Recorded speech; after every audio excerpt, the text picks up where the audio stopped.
Let's quickly move on to the next episode, The Point of No Return. Twilight receives a box of her old possessions from Celestia, including my G1 Star Swirl figure! I love that reference.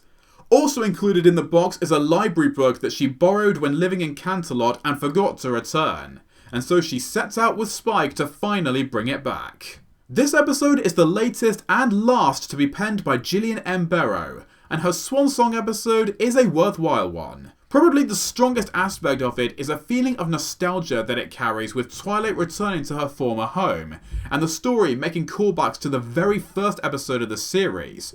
When they get to the library to find that the librarian Dusty Pages is not there, the narrative gradually turns into a Canterlot-wide search so that Twilight can return the book to her personally. During this time, she encounters Moondancer in a restaurant, and although it's only for a minute or so, it is wonderful to see, in my opinion, one of the show's best secondary characters again after so long. It's just a shame and a big missed opportunity that the episode couldn't do the same for Coriander Cumin and Saffron Masala from Spice Up Your Life, especially since this scene actually takes place in their restaurant.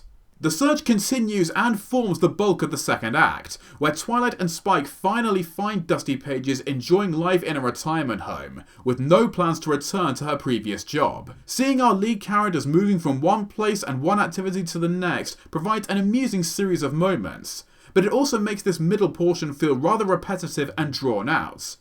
This is effectively the episode's biggest drawback. The story works as a pleasant slice of life piece, but it's just too thin to really maintain much substance.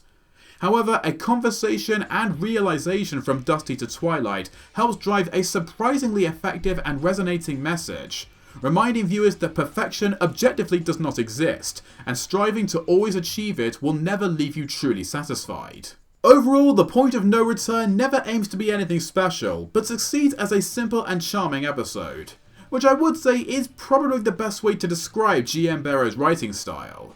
A pretty good way for her to finish her time on MLP. I'm going to give it a Silver Star score of 7.